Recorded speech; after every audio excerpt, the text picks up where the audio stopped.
जब पिए का मन करता है सिकरी लाड़ी पहले चल रहा गाँव के 3 गो लड़के के जन्म नैहरे से पहले करना पड़ेगा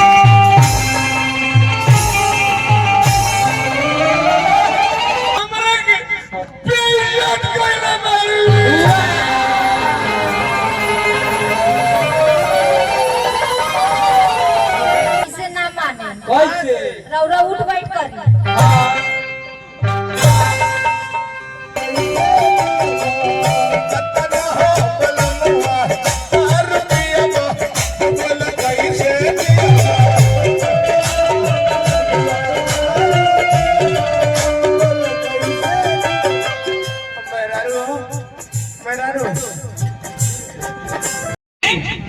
जौन इंसान शराब पी रहे हैं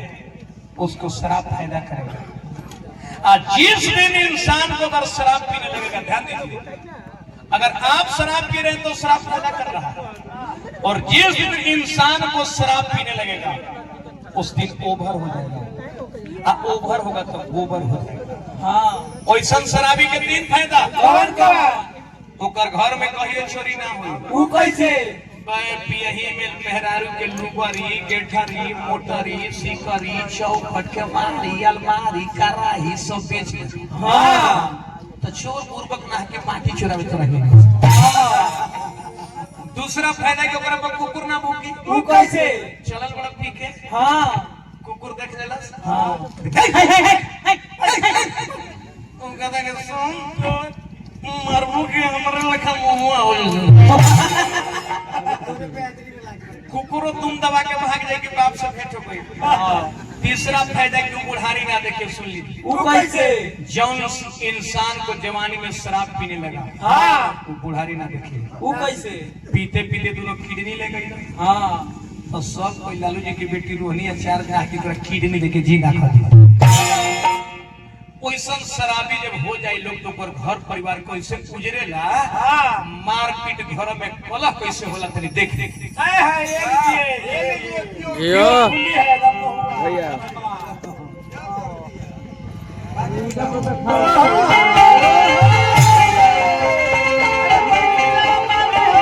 आज निसरेल दी बाबू बादल लावा मसाऊ जिला में करक बाजार है करक बाजार जिला में हम रंगदार रहूं हाँ कौन माई गलाल पीते पीते सब पे देगा हाँ लंगा में नाम लिखवाएगा हाँ जातन में रारू से प्राण प्यारे प्राण प्यारे मूड कचन कर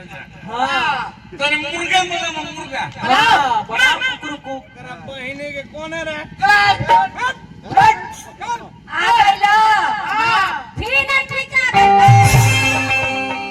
और तारा खातिर है आधी रात के है छोट छोट लड़का छोड़ के मुर्गा बनाई। हम मुर्गा और ना बनाए आज है काहे लगी बनाए पर तो ना बनाए मुर्गा ना बने तो अपन भातार के पेयर करते सुनो पेयर करते मुर्गा ना बने में तुम मोहन ना पियो ना लाल का पियो लाल का हाँ पैसा दे पैसा दे पैसा दे मार के हम पुठा पार दे पैसा दी हाँ मैं पैसा के तो पिए गई अब तारा का पैसा कहाँ से दी? हमरा लगे पैसा ऐसा नहीं के देवे पर तो पैसा नहीं क्या सिकरी दे हम खानदानी मारो सिकरी बेच के दारू पी जाएगा हाँ सिकरी दे जब पिए का मन करता है सिकरी लाड़ी पहले चल रहा सिकड़ी दी हाँ मैं गहना गुड़िया बेच के तो पिए गई हाँ एगो हमर नैहर के निशानी बाचल बा है सिकड़ी हाँ के दे देगा हमर भाई अच्छा ये सिकरी तो नहीं है क्या ये कान में के नहीं है क्या हाँ पैंती नहीं है क्या नाक में के नहीं है क्या अंगूर में के नहीं है क्या अरे कोई दिन मैं कहूँ कि 3 गो लड़के के जन्म नैहरे से पहले करना पड़ेगा।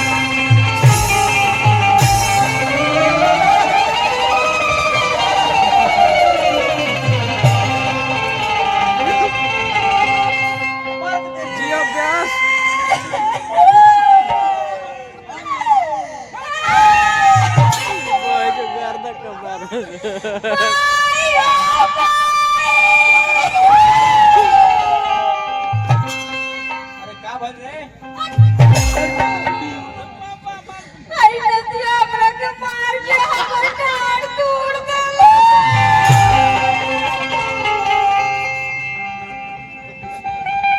ये पहले बैर जब पाँव छलकला खींचे ना बुझाता ऊपर नीचे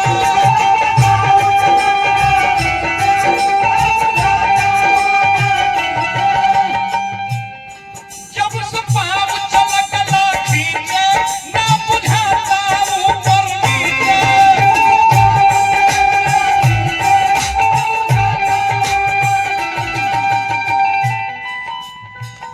जबर कुछ कहा पमाती होलोए राजा जबर कुछ कहा पमाती होलोए दर पे कंदर सारी भारतीय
Pega!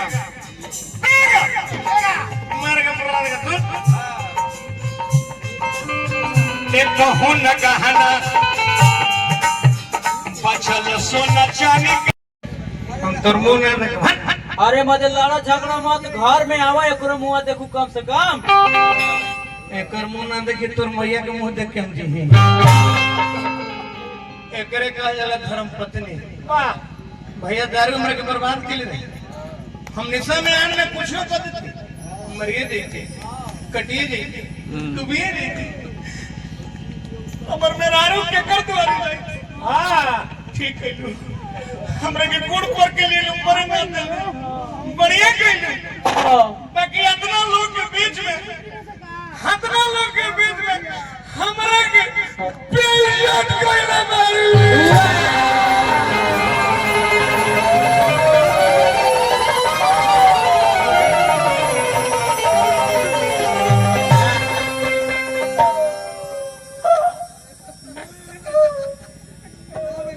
राजा जी चुप हो जाए चुप हो जाए चुप हो जाए चुप हो जाए चुप चुप चुप हम चुपे बनी चुपे बनी क्या कह के चाहते बोलो ए राजा जी बताए रौरा के पहले से इतना तबीयत खराब चलता आज रौरा के कुछ हो जाए हम ही 4 गो छोट छोट लड़कन लेके केकरा दुआरे जाए अरे बा मेहरारू हमर दिमाग के नस खोल देले हां भैया हमरा कुछ हो जाए तो मेहरारू हमर केकर दुआरे जाए हां हमर लड़का केकरा पे भीख मांगता हां बताओ सरवा दारू खराब चीज आज के बाद हम सूर्य भगवान की क्रिया खाता नहीं आज के बाद कोनो निशा ना करो हम मजूरिया करो मेहरारू के देखो आधे पेट खाई लइका पढ़ाई एकरा बहिनी के दारू खराब हम ऐसे ना माने कैसे? रौरा उठ बैठ करी। मेहरारू डूबल घर के उबार दिली का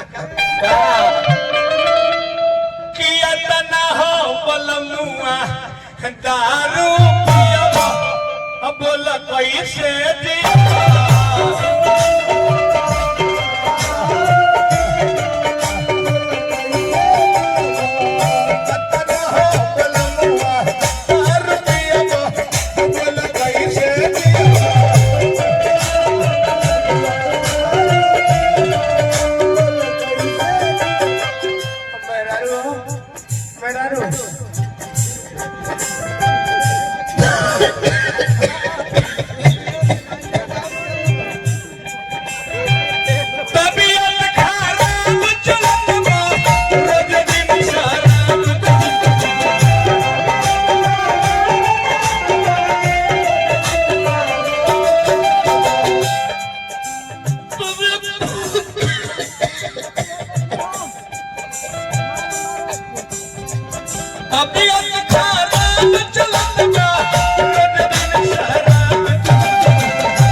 अब ना बजो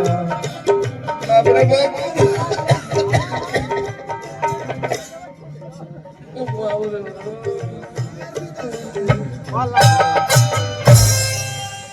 ई चलते गीत देखौनी हम ई धर्म स्थल हम मास्टर साहब आज हमार युवा पीढ़ी शराब में बर्बाद है। शराब से हुआ शिकार, उजड़ा उसका घर परिवार। अगर शराब पिएंगे तो यही दिन दशा घर में आपका शुरू हो जाएगा। के मर जाएंगे, के उजड़ जाएंगे,